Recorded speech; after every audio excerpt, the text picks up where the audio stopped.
Hello friends, I'm Rosa, welcome. So I thought since we have reached, well, we're past the midpoint of the year, but I thought since we've gone through the first half of the year that I would do an update on my 24 books that I want to read in 2024 reading project. So I'll link the video up in one of the corners if I remember.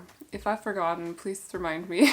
But essentially what it is just I've picked out 24 books that I'd really like to make sure that I read throughout 2024. And I have them all right here. You can see some of them I've given stars now. Some of them are missing covers, but that's because I don't have a printer. I'll get to it. But I have managed 9 out of 24 so far. So I'm a little bit behind, but I'll make sure I catch up. Okay, I will catch up somehow. I will do it. I will manage. There's some pretty thick books on here, like Binding 13, pretty thick. The Way of Kings, pretty thick. A Day of Fallen Night, that's like 800 pages as well. So Zodiac Academy is also pretty thick. Culty is like 550. So there's some pretty, some chonkers on here, but we'll get to them. Somehow we will get to them, okay. As for the ones that I have read, I figure we would go through them today. Talk a little bit about them. There's been some good ones and some less so, or at least like one that I've actually already talked about recently. So I figure we would just like go through them. A little bit of a disclaimer, I have like a dry throat issue today, so I'll be downing tea while recording. My voice might change a little bit, just so you know. I hope I don't lose it, but like, you never know. And so let's hope for the best and have some fun talking about books. Let's start out, should we just start from the top of the list actually, I think? Which was, and I read this earlier this year, so like I think like in January, February, Heart of the Sun Warrior by Su Lin Tan, which is the sequel to Daughter of the Moon Goddess. This is like fantasy with romance, inspired by Chinese mythology, I think, and I loved Daughter of the Moon Goddess so much. I binged it on the train home from Copenhagen one day, and it was so good. It was so good. Like, I was sucked in. I could not stop reading. This I still enjoyed, but it felt like it was missing something it felt like it was just missing something compared to Daughter of the Moon Goddess. So a lot of these are sequels. I can't tell you what the sequels are about without spoiling what's happening in the first books, but I will tell you what Daughter of the Moon Goddess is about though. We follow Xingyin, who is the daughter of the Moon Goddess. So what happened though is that her mother, the Moon Goddess, had been exiled to the moon before Xingyin was born. So while the mother was pregnant. And so Xingyin's existence it's not really well known. The mother was exiled there by the Celestial Emperor and Empress, and they're trying desperately to keep Xingyin a secret because the mother doesn't want the Emperor and the Empress to know that Xingyin exists. I should probably mention as well that the reason she was exiled to the moon is because she took an immortality draught or potion, whatever you want to call it, while she was pregnant, one that was actually given to her husband. But alas, she took it, and for this reason she was sent to the moon. But because she took it while she was pregnant, both the mother and the daughter are both immortals now. This is not an uncommon thing in this universe, by the way, although the immortal draughts are a little bit on the rare side. But anyway, so Xingyin is staying a secret on the moon. However, she has magical powers that she's desperately trying to control because she knows that there'll be like energy flares if she uses it while on the moon. But she's not really getting training to use her powers correctly and to also just quell them, and so one day they flare up. This sends out a signal, and now Xingyin knows that she's in trouble. And so her mother and a maid they have on the moon as well desperately sends Xingyin off somewhere else to make sure that she can stay safe and off the radar of the Emperor and the Empress. Unfortunately though, she ends up in the Celestial Kingdom, which is where the Emperor and the Empress rule.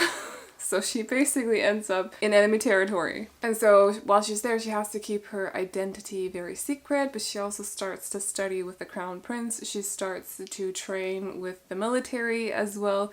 And she kind of creates a goal for herself that she wants to do something that is so impressive that she can have her mother excused, and so she won't be exiled to the moon anymore. And so that's basically what the first book is about, following Xingyin as she goes on adventures and also trains and gets to know people. Bit of a love triangle in these books, by the way, so if that's not your thing, I just want to give you a heads up. But I love Xingying as a character. I love her so much. So I was really excited to get into this one and continue with her story. Unfortunately, it just didn't really hit the same way Daughter of the Moon Goddess did. It's still a good book, just not as good. And certain things happen in this book that I'm a bit like, were those necessary? Like, was that necessary? I don't know. I don't know. So, but yeah, just consider yourself warned a little bit. It's just not hitting the same way Daughter of the Moon Goddess did, but I still loved it. Next up, we have Love Theoretically by Ali Hazelwood, which is an adult romance contemporary. We follow, what's her name? Oh, I can't check. Elsie? Is her name Elsie or something? Effie? Maybe her name is Effie. Oh, it is Elsie. Okay. So we follow Elsie and Jack. This is another one of Ali Hazelwood's Women in STEM novels, by the way. So our lead girl is in STEM. I just can't remember exactly what her title is. But she is fake dating Jack's brother when we join the story or when we start the story. And she does this with a lot of other clients. That said, she doesn't sleep with them. She's more like fake girlfriend material, like that's her sort of deal. So she's good at taking on personalities and getting people to like her, but she's never really showing her true self, if that makes any sense. And she's doing this because her job doesn't pay very well, so she's kind of forced to get a second income, and this is something that she's good at, and so that's what she's chosen to do. Problem is, she's run into Jack a couple of times, and he's always been very suspicious of her. Like, he's always kept an extra eye on her. Or, like, an extra eye, that sounds so weird. He's kept an eye on her, okay? And then she is offered or she's in the run along with another person for tenure or something at the school, or like, I can't remember where it's not a school, it's a university. I can't remember exactly what it is. It's like, they're basically competing to get the same spot. So it's Elsie and another woman. And Jack happens to be one of the people who is on the other woman's side. So he's kind of like someone who's very pro this other woman. But while this is happening, Elsie and him are getting closer still. And he's still like, well, you may have to look at other options because you're probably not going to get the job. Like, there's something he can't really tell her about that situation. But also, she's been busted because she's not a librarian or whatever other job she said she was. She's a professor at a university. She teaches people. And she's pretty freaking cool when it comes to whatever it is that she does. Something about crystals. Listen, I am not in STEM. I don't understand half of what they're talking about. Or I do in the moment, but then when I'm done with it, all that knowledge is like gone. So when I'm sitting here and I have to tell you guys what's going on in the books, like, I can't tell you anything about what she does because I don't know anymore. Anyway, she's trying to keep Jack away because she doesn't want to get busted. Meanwhile, he's like, something weird about you. Something's weird about you. I'm gonna get to know you. We love Jack, by the way. Jack is the opposite of a miscommunication trope, and I love him for that. He's very like, okay, listen, here's how it is. And then explains everything. And then it's like implied, so stop overthinking things because now I've given you a reason for me acting like this. And I just love that. Like, why can't we all just put everything on the table and stop being dramatic about everything? Stop misreading signs and everything. I really love Jack. So anyway, this book was like a 4.5 for me. It wasn't as good as The Love Hypothesis. It was better than Love on the Brain, but it's close to Love Hypothesis. Very close. I loved it so much. So I'm very happy that I read it, but now I've read it and I can't read it again for the first time. And that is sad. Anyway, one book that I finished very recently is Golden Sun by Piers Brown. And I'm very tempted. I think I'm going to put Morning Star on my August TBR because the way that these books there's so much going on. Like, whatever's going on in this one is not really completely like, it's very different from the first one. We're much more into this like rebel thing that's happening. So this is the sequel to Red Rising. They are adult sci-fi dystopia books with like a little dash of a romance now and then, because Darrow does like some girls. Or how do I phrase this? There's a girl. There was a girl and there is a girl, okay? So I wouldn't call it a romance, but there is like a dash, a sprinkle of romance in there. It's mostly about taking down society. Yes, an unfair system. That's what it's about. So in the first one, we still follow Darrow. He is a red that is born on Mars, which means that he's a minor, and all of his family and their friends and their family, they're all minors with an E. M-I-N-E-R-S. Minors. Okay. This is how Mars is. This is how Reds work. This is just what they do. Darrow is kind of content in his role. He's a hell diver, which is like one of the scariest and most dangerous positions to have on Mars, but that's what he does. He's proud of what he does. He's proud of what he does. He's good at what he does. And he's married to Io. Io is a philosophical girl, also a red. And she has kind of opened her eyes and realized that this is not the way things are supposed to be. And so something happens one day. Something happens to Io. Something then happens to Darrow. And as a result of this, Darrow finally realizes that it can't be right that the Reds are basically slaves to this society, this system. And so with the help of some other people, he is turned into a gold so he can infiltrate the golds. The golds are the people in power. They're like the top group of people controlling everything else. And so he has to be like given a spot in their society and has to go through this like very dangerous and deadly competition and stuff. There's a lot of brutality in that competition. It's very brutal. It's very brutal. Also, trust no one. When you read these, like, trust no one. I don't trust maybe I trust one other person besides Darrow, who at times I don't even trust him. But like, this definitely didn't let me down. There was a whole lot going on in this from start to finish, and twists and turns, and my gosh, not anxiety, but like this, like, you're just waiting for something bad to happen. Definitely also a lot of that. I enjoyed this so much, and I'm very excited to see where the first trilogy in this series, how it's gonna end in Morningstar. After the ending in this one, I'm a bit like, oh, do I dare pick it up? But I'm gonna do it in August, okay? We're doing that in August, so yes. But Golden Sun definitely didn't let me down after Red Rising. I think I've given it, 4.5. I can't remember what I gave Red Rising, but I think it might have been 5. So a little bit less, but like so close. Anyway, we also got a little bit more explained with the system and a lot of the other colors. Some of the mid colors are included more in this one. There's some talk about the low colors still. If you know Red Rising, you know what I'm talking about. If you don't, this is just gibberish, but definitely including more of the other colors in the system. So that was very cool to see also their roles and everything. Also a lot of characters, a whole lot of characters. It's a big cast. It's a huge cast. So yes, but this was so good. Another sequel, I don't have a physical copy of this one, but I read the sequel to One Dark Window, which is called Two Twisted Crowns by Rachel Gillig. These are fantasy with some romance as well. I would say more romance in the sequel than in the first one, because there's a second romance plot, if you will. But in the first one, we follow our lead girl, whose name is Elspeth. Elspeth. It's not an easy name for me to say. It doesn't really roll off the tongue.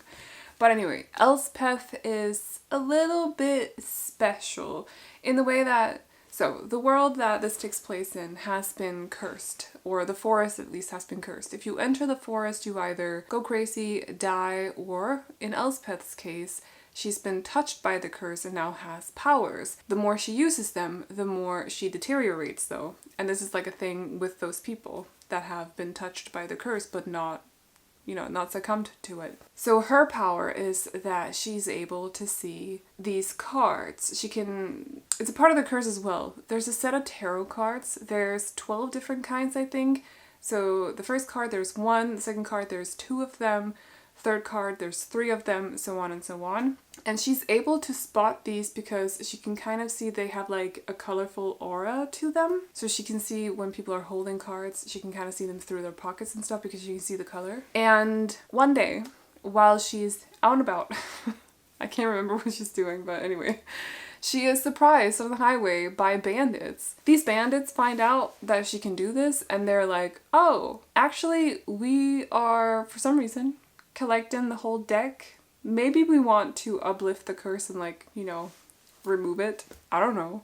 But we could use your powers. So do you want to help us out? And Elspeth ends up saying yes. And so it's about them trying to collect the whole deck. But also, the leader of the bandit group, there's something about him and there's a bit of a romance there. Royals in this book as well. Just want to say a lot of like noble people, I suppose. Princess and a king who's a little bit messed up and stuff like that. Has a very good vibe as well. I really like it. Has like a darker vibe to it. An important thing I forgot to notice that Elspeth, and it has to do with the vibe. Elspeth has a nightmare with her at all times. She calls it a nightmare. It's something that's always talking to her in her head. Sometimes it breaks through and does stuff, like it can move her body, but mostly it's just talking in her head, and it knows stuff, and it's weird. And she's carrying around that thing at all times as well. And that's why it has like a little bit of a vibes, because you always get comments from this nightmare, not necessarily positive comments. It's very angry and slightly violent and hateful as well. At the same time, also very, very protective of Elspeth. So the sequel, I can see I gave it 5 stars. I read this at the start of the year, so I'm a bit like, I cannot fully remember, I'm not gonna lie. But I remember enjoying it immensely. I loved the second romance plot. I thought they were so good. I was nervous for Elspeth the entire time. There's a lot of like, I think, but correct me if I'm wrong, I think it might be Rachel Gillick's debut, One Dark Window, and it doesn't read like that. It's beautiful. It's actually, I need to know, is it her debut? It seems like it is. Ooh, there's a new one coming out, The Night and the Moth. What is it about? Nice. Very nice. 20th of May, 2025. I'm gonna keep my eye on that. Anyway, it doesn't read like that. It's so nicely woven together. The prose is really, really good. The magic system felt very original as well, and definitely continues on in Two Twisted Crowns. And there's just twists and turns and, you know, this foreboding thing. Is that what's called? Foreboding? Like something like hanging over your head the entire time. Something negative hanging over your head and you're nervous about it. And I loved it so much. I thought it was beautiful. I thought it was great. I can't remember if I thought it was better than One Dark Window or if they're just like right the same, but I loved it. So, another sequel. Oh, I forgot to take that book with me. I think I'm missing a book in my bunch. I'm gonna have to go get it. But anyway, another sequel. I have read The Ashes in the Star-Cursed King by Kirsten Broadbent. I completely forgot the title for a second. This is the sequel to The Serpent and the Wings of Night, the first duology in the Crowns of Nyaxia series, which is continuing now with the Songbird and the Heart of Stone or something like that. So, but this is the sequel to The Serpent and the Wings of Night. In these books we follow Oriya, who is the daughter of the Vampire King. And this means, she's human by the way, so this means that she is constantly living in fear of being attacked by vampires because she's living among vampires and it's not safe for her. She has learned to protect herself with knives and stuff, but it's not enough. It's not enough. So when there is a competition of a kind, it's like a godly competition, it's thrown or started by the gods, she decides to partake in it, even though she has to partake in it with a lot of other vampires. The thing is though, if she wins in the end, she's granted a gift by one of the goddesses. And so obviously this is very important to her. It's a hard competition though, and so she does need some allies, and this is where Rain comes in. Rain is a vampire from one of the Vampire King's like enemy territories. He is very set on being her ally, and while Oriya is very hesitant, she agrees to the allyship. But while they're working together, they also start growing closer together. However, they also know that this is a competition where most people die, or most of the competitors die. And so you don't want to get too lost in whatever this is. And so this continues off of that. I will say, I feel like this was a little bit repetitive at times. There are certain things in this book that just happen a little bit too much. Like traveling back and forth. One of them goes away and then comes back. It's just, you know. I think the competition helped a lot when it came to like action and stuff, whereas, because you know there's always this competition going on, but this you kind of had to create it with certain events. And I don't know, it didn't give the same. I also feel like sometimes creating issues in a romance is just when it's already been settled in the previous books or in the previous book, you don't need to throw issues in there just to create a little bit of drama and then constantly like have one of the characters be like, no, but I don't forgive him for that, just to continue it. It just seems a little bit tiring. I'm not gonna lie. Especially when it's something that's not really, like, it's already been explained to you. It's not fair that you continuously hate on the other person for it. Like, it's not really, I don't know. I don't love that. When it's not like a good reason, I don't love it. So those were definitely things that kind of lowered my rating of this, but I still gave it 4 stars because I still enjoyed it. They just had to get past some hurdles and it, you know, got a little bit annoying, if you will. I'm excited to see where the next duology is going though, so I guess we'll see about that one. I have not read the 6 Scorched Roses, I can't remember what it's called. The red one, the short story, I've not read it. I might read it, who knows. But yes, a little bit disappointing compared to The Serpent and the Wings of Night because it was so good. But we'll see where everything else goes from here, in this universe at least, because this duology is done. And so we have 4 more to go. Next up, Say You Swear by Megan Brandy. And this is new adult, contemporary romance, sports romance as well. There's some football talk in there, American football. We follow our lead girl she's from this friend group that they're very close. And she has been crushing on this guy in the friend group for a while. So she's before tried to like do something about it. And he's definitely picked up on the vibes and almost reciprocated, but then continuously pulls back. And so one day while they're at the summer house that they own, because their parents literally bought them a summer house and gave it to them. I don't know how that works, but anyway, my parents are not rich. I will never know. They're at the summer house though, and things do start to change a bit, and then heartbreak. And so this is the summer leading up to them starting college or something like that. I can't remember. They have to start a new school at least. So when she starts school, I would say she's depressed. Like, it's definitely giving depressed vibes to me, but the word depression or depressed is never used. I feel like the way that she's describing it though, it sounds like depression. Definitely severe heartbreak. Let's call it like that. So it's basically like the rest of it is for her to pick up the pieces and stitch herself back together with the help of this guy called Noah as well, who is on the football team. He knows both our lead girl's brother, but also the other guy. He knows that there's something that's gone wrong and happened between the two. And Noah is absolutely lovely. Noah is a person that I think everyone deserves a Noah in their lives, but also Noah deserves a lot of love as well. I would say overall for this book, I gave it 4.5. It hit me right in the feels. It feels like you continuously getting punched in the stomach while reading this, because it's just sad, and then it's like, oh, we're almost at the happy ending. Sadness all over. It's a lot of sad. I was like, why are there still 100 pages left of this book? Is it just glossary or something? Maybe detailed descriptions of the different characters that I don't feel like I need after having read the book. Maybe that's what it is. And then boom! Sadness. A new round of sadness. So much sadness in this book. It's like, if you are someone who cries, for me, it takes a lot, but I'll get this like weird, like, it hurt, my throat starts to hurt That's how I felt while reading this. My throat started to hurt. So definitely got you right in the feels. They say first loves last forever. I hope they're wrong. Oh, honey. And Noah is so much, like, Noah is perfect. Okay. Noah is a dude written by a woman. I just want to say.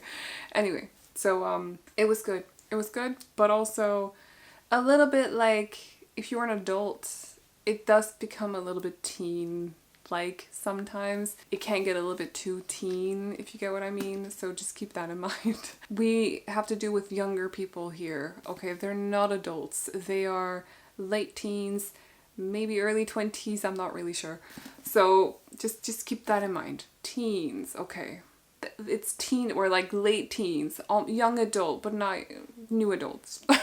It's not young adult, newer adults. So like a little bit of like, you know, feelings are all over the place and you have a bad day and you just feel like everything's falling apart, like stuff like that. If that's not your thing, stay away from it. But I enjoyed it a lot.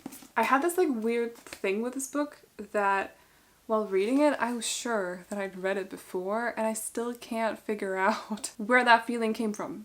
I have no idea. Like, I don't know if maybe I've just read 50 pages of the book before or a very thorough summary of it or whatever it is. I just constantly felt like I'd read it before and then it stopped. The feeling stopped at some point towards the end of it, but that's very late and I don't really know why. I've gone through all of the books that I have tagged as read on Goodreads and it's like none of them. So I don't know if maybe I've just missed a book or something. I tried to figure out if maybe, you know, I read the book like ages ago, but this came out in 2022. It's not that old. I'm still confused about it. I don't know. You guys just ever like get the weirdest deja vus and then it's like an entire book. It's so annoying. Why is it like that? Anyway. An actual young adult book though. As Good as Dead by Holly Jackson, which is the final installment in the A Good Girl's Guide to Murder series.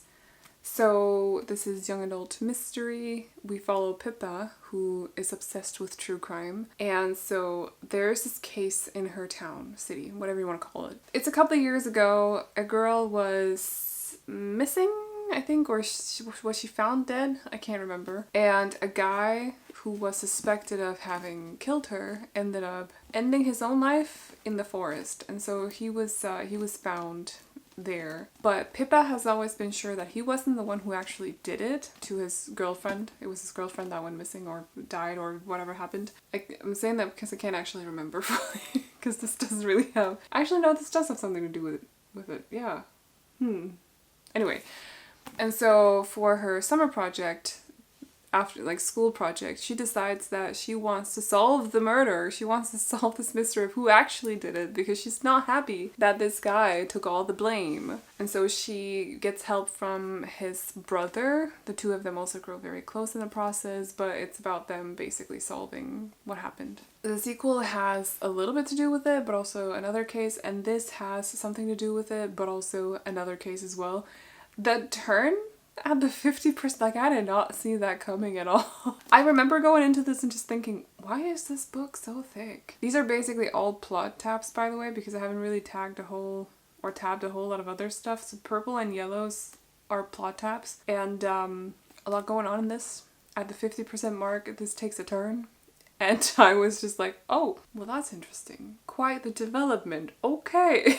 And it was a nice culmination, is that how you say that? Of the trilogy, seeing how things are sorted out, if you will. So I thought it was cool. I ended up giving it 4, so I think that's about the same as the sequel. A Good Girl's Guide to Murder is my favorite out of the 3, but the other 2 were highly entertaining as well. I still love, by the way, in this that you get like transcripts of emails and pictures of texts and stuff like that. So you got like a little bit in between. There's a sketch here of a person as well. I can't show you because it's spoilers and stuff, but there's also pictures in this. So you just get like more than just text, and it's nice to have these little inserts of information now and then. It's been like that throughout the whole series, and I want more like that. I'm reading I Kissed Shara Wheeler right now, and it has like a touch of that as well, with like pages from burn books and diaries and texts sent back and forth, and I like it.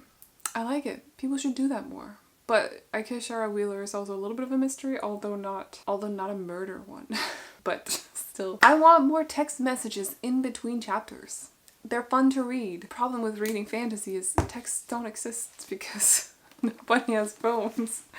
Anyway, so speaking of fantasy, I finally read Legends and Lattes after telling myself that I wanted to read it for like 1.5 years. And I didn't love it, and I'm quite sad about it.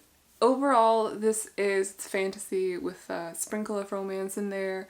It's about our lead girl, an orc. Her name is Viv, who's starting a coffee shop. And then it's basically her hiring people to help her with this coffee shop. And also one of the hired people is Tandre, I think her name is. She's a succubus, and the two of them grow very close. So also she has had a past. She's been a bit of a sellsword. Is that how you say that? She's been hired to deal with people's problems with her axe or sword. I think it's an axe. If you catch my drift. And so her past might come knocking at some point throughout this book. The thing about this is that sure, I can see the appeal of having this, like, it's very low on conflict. It's very low on drama. It's just vibes. But for me, a lot of the time when you don't really feel the vibes, it basically just ends up being words on pages that don't necessarily lead anywhere because there's no conflict that they have to resolve. It's just this coffee shop being built and progressing, you know? So I totally get the appeal of it. Unfortunately, it just didn't hit me the way that it probably did a lot of other people. So I'm saving this for another time when I'm a bit less tired, hopefully, and I need something less action-packed to make me feel stuff. Because when I'm really tired, I do need like a fast-moving plot as well, because otherwise I just lose interest. I just like zone out. In my defense, I have insomnia, so like when I sit or deal with insomnia on and off, so when I say that, I mean like it's a thing. And so while I can see the appeal of it, it just didn't hit the right audience, I think. So it's a bit unfortunate, but I'm saving it for some point, maybe later in the year when it's winter and I hopefully am having a well-rested period of time or something, and I can enjoy it in a way that it's supposed to be enjoyed. Because I don't want to write off cozy fantasies completely just because I didn't get this one this time. Like, I feel like maybe I could at some other point, if that makes sense. So, last one that we read, or that I read, and I've actually also read the third one. I think I read it right after. The Ballad of Never After by Stephanie Garber, which is the sequel to Once Upon a Broken Heart. And then I also read A Curse for True Love, which is the third one. This is the second one though. And my gosh. See, I think I read A Curse for True Love right after because I loved this so much. This is YA fantasy romance perfection. Like, this is what they're all supposed to be like, you know? This is how good they are supposed to be. The third book, not so much, but that's because of a trope going on that it's kind of, it's so hard to tackle, I think, as an author, that trope, because, like, how do you do that without making it boring? And it's hard to explain, because I don't want to spoil anything for you. This, however, was so good. There's a whole build-up. There's two guys, and one of them were like, yay for Jax, and the other one were like, no, you go away. It's so good. Mysteries as well, like little hints and stuff that you have to remember. Again, build up. It's just YA fantasy with romance perfection. That's what it is. It was that good. Full on 5 stars. I loved it to bits. A Curse for True Love, not so much, but I've talked about that in another video. So I'm so happy that I finally got to this, and a little bit disappointed that I finished the series. But it's battling emotions. Like, my emotions about the series are definitely battling each other right now, because I finished this and I was on a high, and then I read the third book and I crashed. And it was just not, it was disappointing, unfortunately. Would I do it again to read this one? Yes. I probably would, to be honest. I probably would. I think I forgot to say what Once Upon a Broken Heart is about. I definitely did. Anyway, we follow Evangeline. Whoops. shininess is causing issues for my camera. But we follow Evangeline, who is kind of like a lovesick girl. She's I think she's a girl. Is she 18 maybe? Okay, let's just say girl. So she is in love with her now sister's fiance. They've had a thing by, well, like, she doesn't know why the fiance is suddenly interested in the sister because they've had a thing before. And so she's heartbroken over this and decides to make a deal with one of the fates in this world. They are beings with powers, and the one that she ends up contacting is called Jax. He is the Prince of Hearts. But Evangeline is, keep in mind, she's maybe a little bit naive. She's cute, we like her for it, don't worry. I don't mean it in a negative way necessarily. The whole story wouldn't exist without her being a little bit naive, thinking the best of people and stuff like that. So she doesn't necessarily think it properly through before making a deal with Jax, because Jax is not someone you should trust. And so her deal goes a bit wrong and it's not great. Then she's sent off to somewhere in the north where there's a ball and a prince, and Jax is there, and Evangeline is questioning her past as well because her family's not actually like her family. Oh, and Evangeline also has powers. I can't really, it's been a while since I've read Once Upon a Broken Heart, so the whole like synopsis of it kind of gets a little bit messy because I can't fully remember in what order things happen. But she has powers, there's a prince, there's a curse, and Jax is also there. He's a different prince. He's not the prince that I mentioned before. It's a little bit messy. We love Evangeline. It's a fun time. Jax is a great character, and you should go read the series. If you like, it has like fairy tale vibes as well. So if you like fairy tales, you should definitely give it a go. But that's the end of this update video. So I'll update you guys again at the start of the next year, I think, because I want the entire December to make sure that I read as many of these books as possible. We'll probably only talk about the ones that I've read since today. Like the ones that I read from today until I do the video, so I'm not going to repeat myself, but also because a video where I talk about 24 books in detail and with thorough opinions and stuff would end up being way too long. So that's probably how we're going to do it, but there'll be another video update on this, or an update video on this challenge. Or project, reading project. Anyway, I hope you enjoyed this video, though. If you have read any of the books and you want to share your thoughts on them, whether it's positive or negative, feel free to do so in the comments down below. I would love to hear you out. If you are running a project yourself, let me know what you're doing, what you're reading, which ones have been very good reads that I should definitely put on my TBR, because I'm always looking for excuses to put new books on my TBR. But aside from that, I hope you enjoyed this video. If you did, feel free to hit the thumbs up, and if you want to see more videos like this from me, but also all the other booktube stuff, definitely consider sticking around by clicking on the subscribe button. However, I'm gonna leave you to it now, so I hope you enjoyed it, and I'll see you all in the next one. Bye bye! Oh, you know, you're beautiful,